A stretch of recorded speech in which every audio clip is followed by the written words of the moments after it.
wa aqlun wa naqa'un min nahwi haydin wa ilmun bi kaunil waqti qabilan lis-sawmi. Faslun syurutu wujubihi khamsatu asya' Islamun wa taklifun wa iqamatun wa sihhatun wa iqamatun. Faslun arkanuhu thalathatu asya' niyatun lailan fi kulli yawmin fil qalbi wa tarku muftirin dhakiran muhtaran ghayra jahilin ma'durin wa sha'imun. Faslun wajibu ma'al qada'i bis-sawmi kaffaratul 'uzma wa ta'zim. Sawmnya dulu pertama.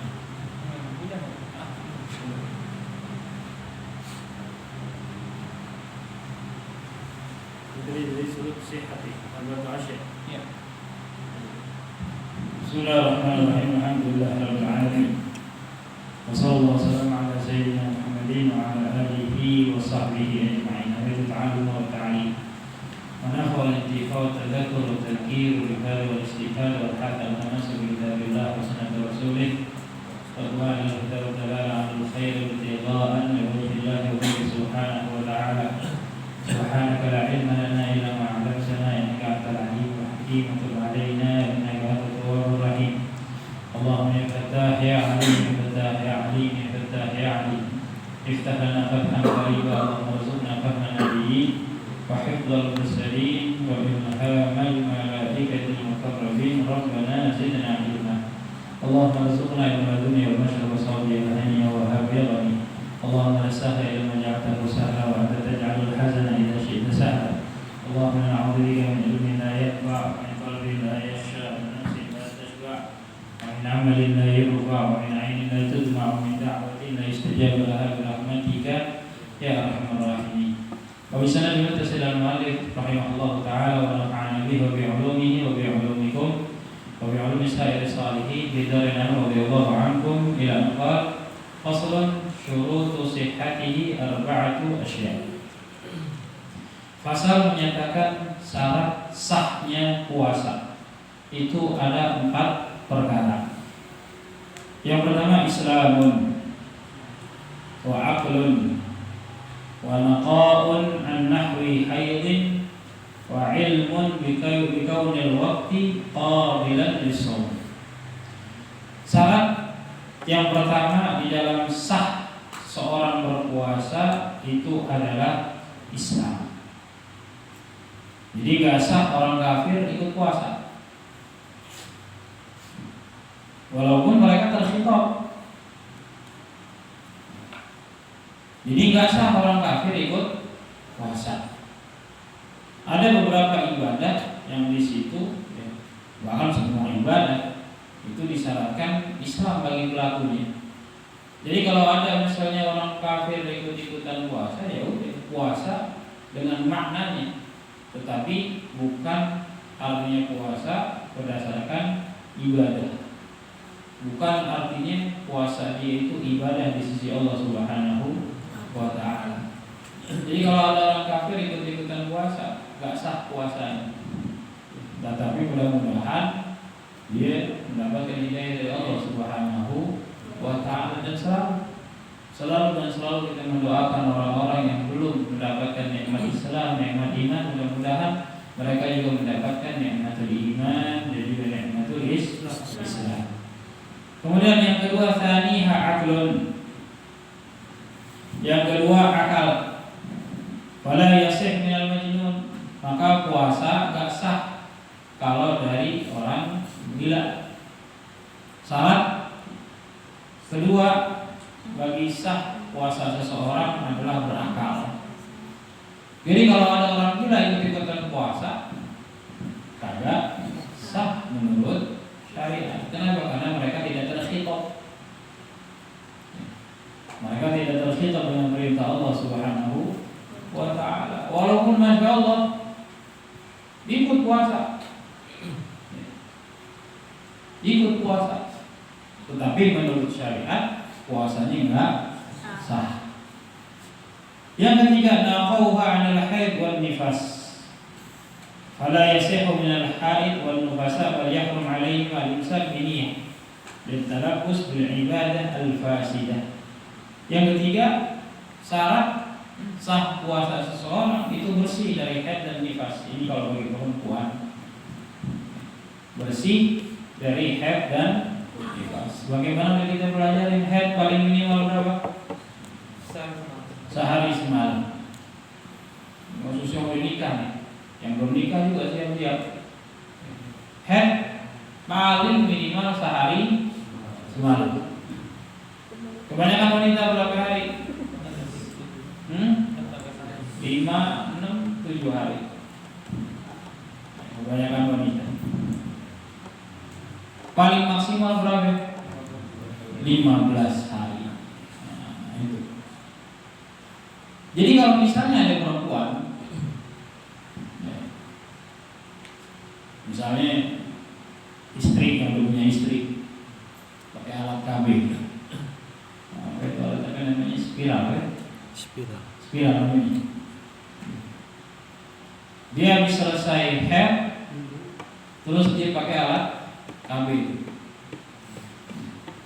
misalnya, atau selesai nifas betul-betul yakin dengan ilmunya itu selesai nifas, terus pakai alat KB itu spiral.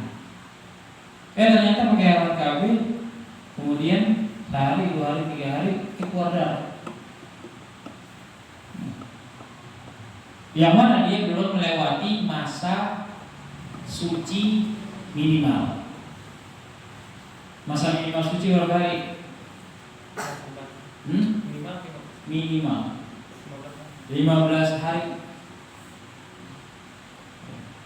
Dia baru aja selesai dari nifas misalnya, terus dia pakai alat KB.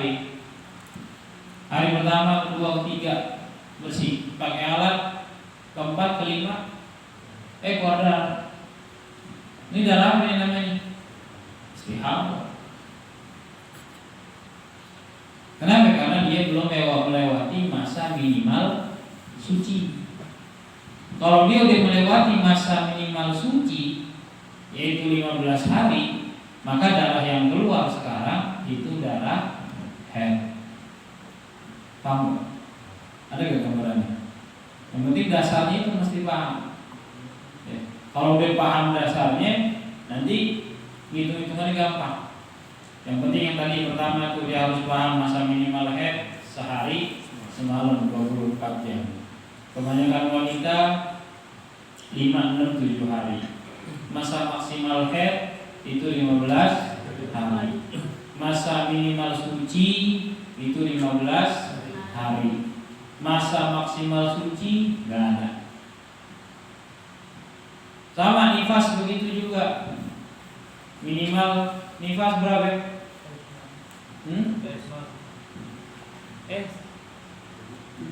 Masa minimal nifas berapa?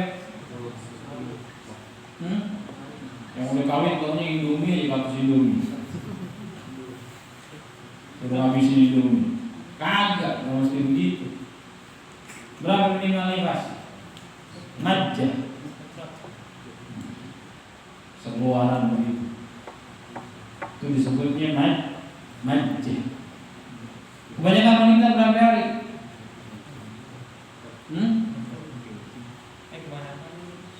40 hari. Makanya itu kebanyakan harus Indomie itu. Enggak juga. Maksimal 60 hari. Berarti kalau selama 60 hari lebih dari orang masih keluar darah, berarti setelah 60 hari itu disebut dengan darah istihadah. Itu disebut dengan darah istihadah. Gambaran yang lain, perempuan habis ngelahirin keluar darah 20 hari. Keluar darah berapa? 20 hari. Contohnya bersih berapa hari? 10 hari.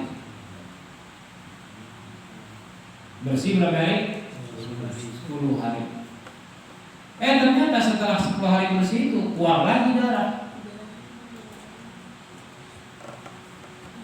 selama 5 hari. Darah apa itu? Darah nifas. ikut darah nifas. 20 tambah 10 berapa? 30. 30 tambah 5 35. Itu masih dalam batasan ataupun hitungan darah nifas. Berbeda keluar 35 hari. 35 hari udahlah. 15 hari bersih. Keluar lagi 10 hari darah. Ada yang bisa menjelaskan? Di fase 5 hari. Baik. Di fase 5 hari. Nifasnya Hari. 5 hari. 5. Tadi kita bilang pertama berapa darah? 35 hari. Darah 35 hari. Bersih 15 hari. 10 hari keluar darah lagi. 30 tambah 15 berapa? Hah? 30 tambah 15 45. 30. Hah? 35. Udah 35 tadi. 35 tambah 15 50 tambah 10 60. Darah yang 35 pertama ini darah apa nih? Darah nifas. Yang 15 hari suci. Yang 10 hari haid. Bukan lagi darah nifas. Jadi 35 hari itu darah nifas, 15 hari itu suci, 15 hari itu suci, yang 10 hari itu darah haid. 10 hari itu darah haid yang baru. Kalau itu kan kalau 35 nifas, 14 hari suci belum 15. Pas ke 15 di keluar darah. Yang ke-15 itu darah apa? Masih nifas. Oh, masih nifas. Masih Karena belum nifas. batas suci minimal ya. Karena belum melewati masa minimal suci. Itu masih ikut darah nifas. Nah, jadi perempuan apabila tadi perhitungannya betul, artinya itu darah nifas, itu darah haid, itu bukan. Nah, ketika dia mengerti itu bukan darah nifas atau darah haid, maka wajib bagi dia untuk berpuasa. Wajib bagi dia berpuasa. Kalau memang dia betul-betul paham, dan memang harus paham.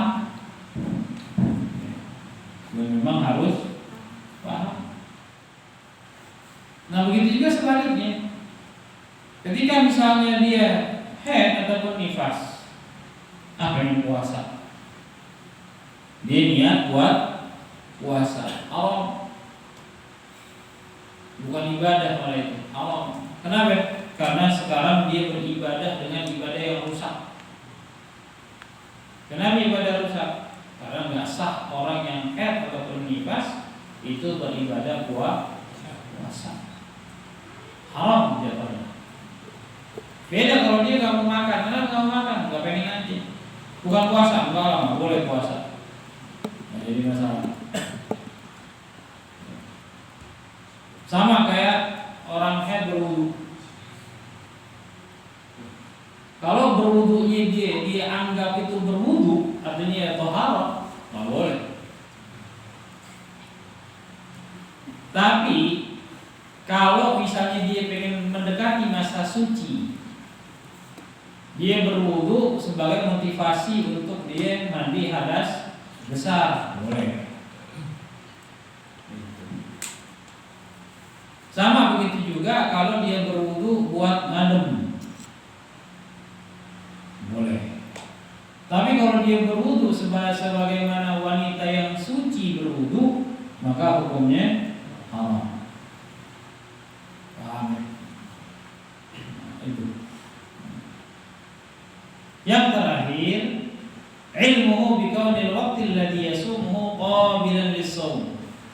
Laisa min al-ayyami allati yahrumu shaumuha. Dia mengetahui waktu yang di situ dia berpuasa itu diperbolehkan untuk berpuasa. Diperbolehkan untuk berpuasa. Nah, makanya kemarin misalnya kalau ada yang lebarannya hari Sabtu, tapi hari Jumat dia kagak puasa, bodoh itu. Gimana? Dua-duanya dipakai. Jumat kagak puasa, tapi lebarannya Sabtu. Kenapa nggak puasa? Udah lebaran. Tidak ada lebaran. Ente gimana ente? Jangan melihat udah ada yang lebaran. Sekarang ente punya nggak kepercayaan terhadap katanya orang yang melihat ru'yah atau orang yang melihat hilal? Itu.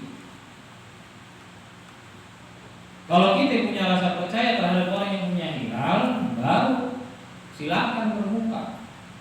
Tapi kalau ente ngikutin orang yang kagak ngelihat hilal, ya sama aja.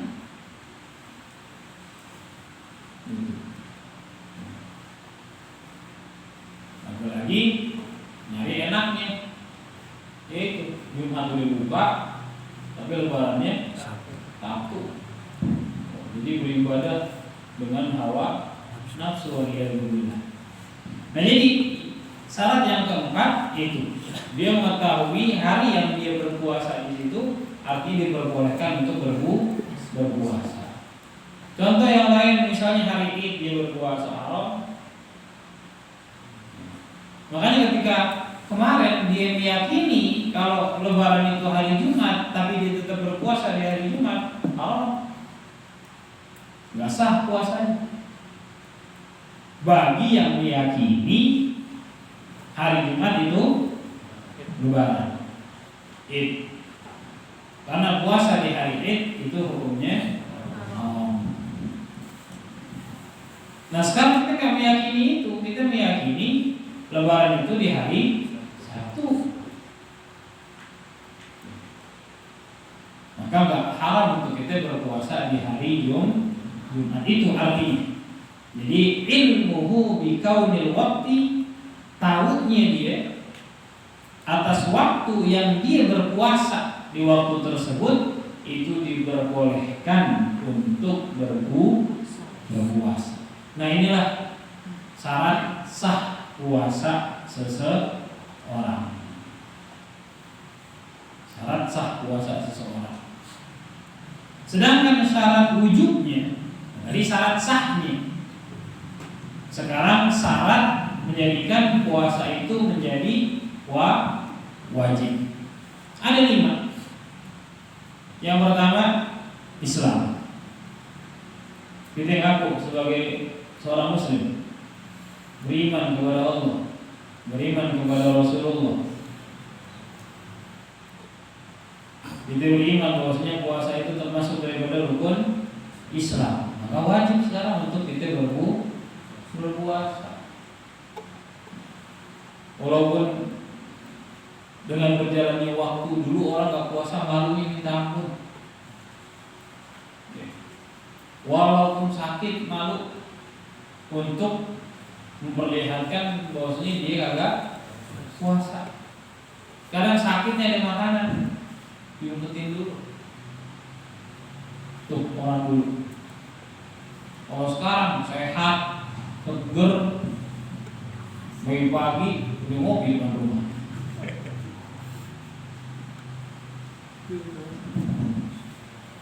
Sehat, seger, pagi ngopi depan rumah. Alhamdulillah. Entar sholat Id ikut depan.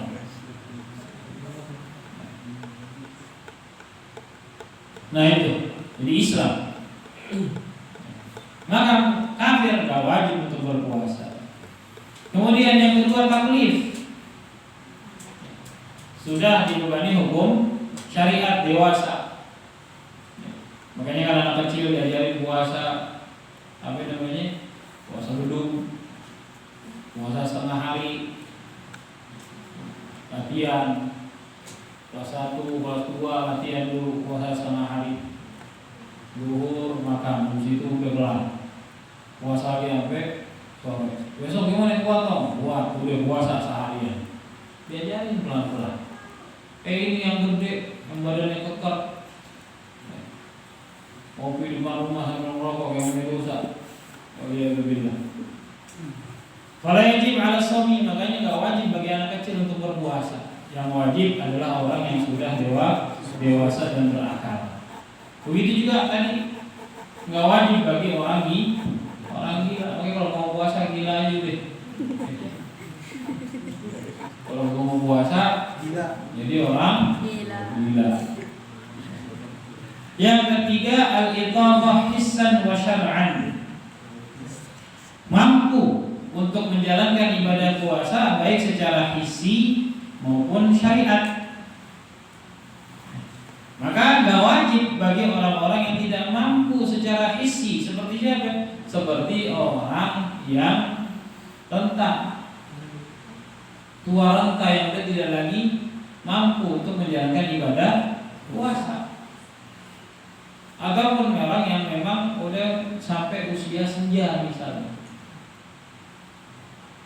Itu secara hissi. Dan juga orang yang sakit dan tidak mungkin sembuh. Contoh seperti apa? Penyakit gagal ginjal misalnya, yang nggak boleh puasa, juga nggak boleh minum terlalu banyak. Nah, itu disebutnya secara hissi. Sedangkan secara syar'i, yaitu perempuan yang haid ataupun yang nifas. Yang keempat, as-sihah, sehat. Fala yajibu 'alal marid maradan yubihu tayammum. Maka nggak wajib bagi orang yang sakit yang membolehkan untuk dia bertayamum. Ini jangan sakit puyeng doang, ini nggak puasa nih. Etotnya puyeng lapar.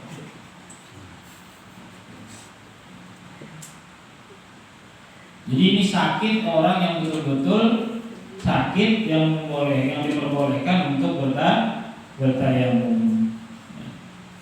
Ataupun orang yang sakit kita yang tidak diharapkan kesembuhan, artinya nggak mungkin bisa sembuh. Kesehatan itu menjadi syarat wajib untuk seorang muslim menjalankan ibadah puasa. Yang kelima, al-iqamah, menetap. Maka tidak wajib bagi seorang musafir yang melakukan perjalanan lebih daripada marhalatain. Ini udah tahu orangnya mabukan, pakai nyari baju baru ke Tanah Abang. Sampai Tanah Abang dibuka puasa, kenapa puyeng? Salah sendiri, kenapa sono? Siapa suruh sono dari pakaian? Terkadang orang hati-hati aja. Udah tahu kagak bisa tahan yang namanya aus. Udah tahu kagak bisa berpergian jauh-jauh ketika puasa. Dia sengaja ke pasar nyari barang, ke pasar nyari baju, ke pasar nyari celana. Besono, ada apa tuh? Mau mati.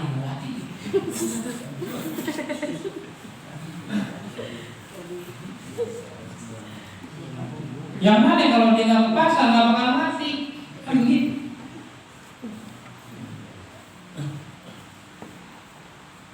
Jadi masya Allah, kadang orang nggak tahu pikirannya kemana. Kan kita masing-masing tahu keadaan kita. Pokoknya luar biasa itu orang-orang yang ngojek sambil puasa, masya Allah. Itu wali. Kita keluar bentar naik motor panas bentar, lagi orang yang kerja ngojek dari pagi sampai sore, masya Allah. Nah, jadi kalau memang nggak ada keperluan untuk kita keluar, udah jalani ibadah puasa dengan sebaik-baiknya. Nah, ini 5 hal yang menjadikan puasa itu wajib bagi seorang muslim. Dan lagi-lagi, kalaupun misalnya dia melakukan perjalanan nggak kuat, memang saya membolehkan, tapi juga ada syarat-syaratnya. Dia melakukan perjalanan keluar dari rumah sebelum subuh. Keluar dari rumah sebelum subuh. Ini udah keluar jam 9 sampai zuhur, langsung buka. Baru 3 jam perjalanan. Mobilnya AC lagi.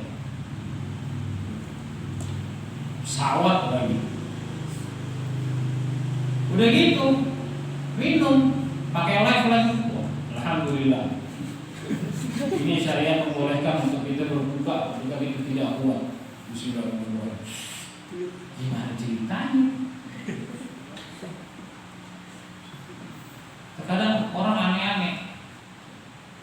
Yang mana jelas-jelas Allah Subhanahu wa taala mengatakan di dalam Al-Qur'an wa antasumu khairun lakum. Kalau emang masih kuat, puasa lebih baik daripada berbuka. Kalau emang masih kuat, jadi ada ketentuan nih. Jadi jangan sembarang. Sama begitu juga orang yang kerja, baik itu kuli bangunan dan lain sebagainya. Kalau misalnya dia nggak kuat, tetap dari sebelum fajar dia niat puasa, dia sahur. Nanti dia kerja nggak kuat, itu urusan yang berbeda. Ini jangan baru Allahu Akbar, salat subuh, lagi ngopi ngerokok. Kenapa yang kerja berat?